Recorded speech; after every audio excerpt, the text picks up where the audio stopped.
कौवा अपने परिवार के लिए भोजन तो लाता, लेकिन वो बहुत गुस्से वाला पापा कौवा था। एक दिन वो दाना लिए बगैर ही घर आ जाता है। गोरी, आज मैं सारा दिन जंगल में इधर उधर फिरता रहा हूँ, लेकिन मुझे कोई भी दाना नहीं मिला। कल मैं 6 दाने लेकर आया था, उसमें से 3 दाने पड़े होंगे। एक एक तुम लोग खा लो और एक दाना मुझे दे दो।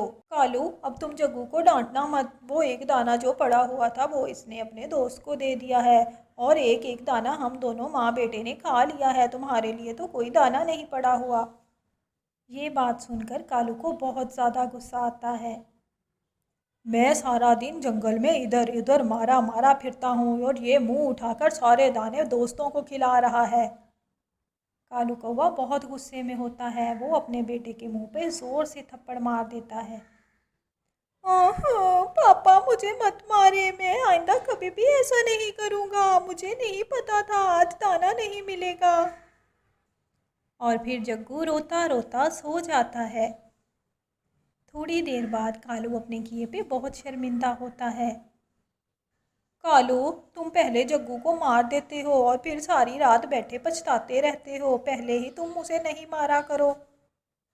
और फिर पापा कौवा जग्गू को बहुत प्यार करता है। पापा, आप मुझे पहले मार लेते हो और बाद में आप मुझे प्यार भी तो करते हो। कोई बात नहीं, आप परेशान नहीं हो, मैं ठीक हूँ। अगले दिन जब कालू दाना लेने के लिए जाता है तो कालू को दाना नहीं मिलता। कालू उड़ते उड़ते जंगल से बहुत आगे निकल जाता है और फिर वो वापसी का रास्ता भी भूल जाता है। अरे, ये तो मैं बहुत ही दूर निकल आया हूँ। मुझे तो वापसी का रास्ता भी याद नहीं। अब मैं क्या करूँ? घर वापस कैसे जाऊँगा? थोड़ी दूर कालू को एक घर नजर आता है। ऐसा करता हूँ, इनका दरवाज़ा बजाता हूँ। हो सकता है मेरे रहने का कोई बंदोबस्त बन जाए। शाम भी बहुत हो गई है, इधर ही रात रुक जाऊँगा। और फिर कालू दरवाजे पर दस्तक देता है तो अंदर से एक तोती निकलती है। तोती दीदी, मैं अपने जंगल से दाना लेने के लिए आया था, लेकिन मैं बहुत दूर निकल आया हूँ। मुझे वापसी का रास्ता भी याद नहीं है। क्या आप एक रात के लिए मुझे अपने घर में जगह दे सकती हैं? जी जी बिल्कुल, क्यों नहीं कालू भैया, आप अंदर आ जाएं। दीदी, आप और आपका बेटा ही इस घर में रहते हैं? जी जी कौवा भैया, मैं और मेरा बेटा ही यहाँ रहते हैं। आपको अब अगर भूख है तो आप ये मीठे फल खा सकते हैं। रात भी काफ़ी हो गई है, सो जाएं आप। मैं और मेरा बेटा भी सोने के लिए जा रहे हैं। शब्बा खैर। और फिर तोती और उसका बेटा दूसरे कमरे में चले जाते हैं। कालू पहले मज़े मज़े से मीठे फल खाता है और फिर आराम से नरम बिस्तर पर लेट जाता है। अरे वाह, कितना आरामदेह और नरम बिस्तर है। घर में तो मुझे ऐसा बिस्तर कभी भी नसीब नहीं हो रहा। इनका घर कितना अच्छा है। सूखे दाने भी नहीं ये लोग खाते और मीठे फल खा के नरम बिस्तर में लेटते हैं। और फिर कालू ये सोचते सोचते सो जाता है।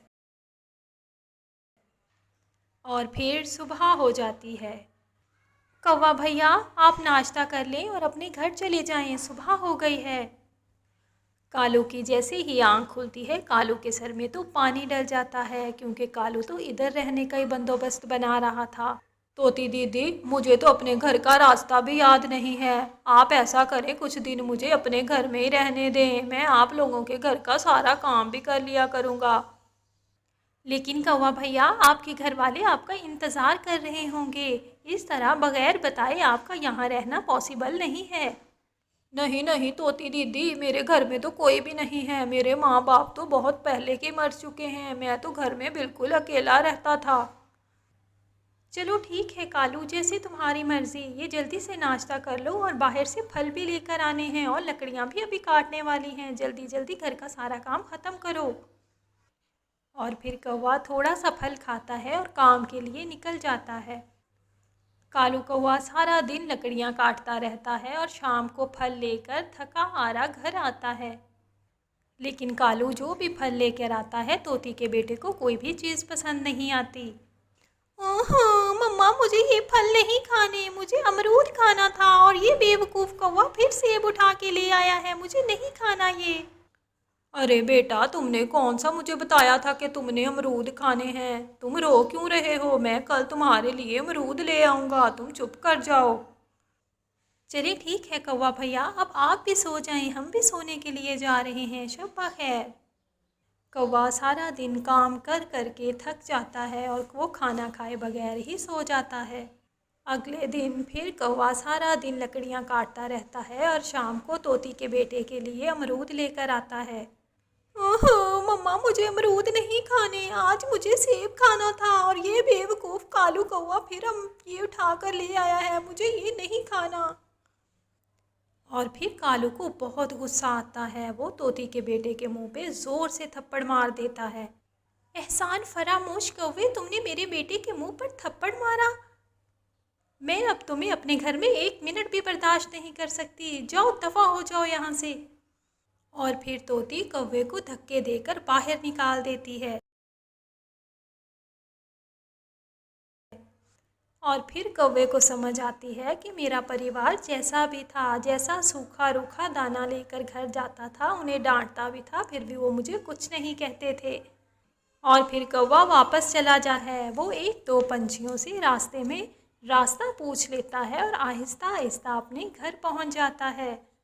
पापा, आप कहाँ चले गए थे? मैं और मम्मा आपको बहुत याद कर रहे थे। आइंदा आप कहीं भी मत जाइएगा। नहीं नहीं जग्गू बेटा, तुम परेशान नहीं हो, मैं अब कभी भी कहीं भी नहीं जाऊंगा, मैं तुम लोगों के साथ ही रहूंगा।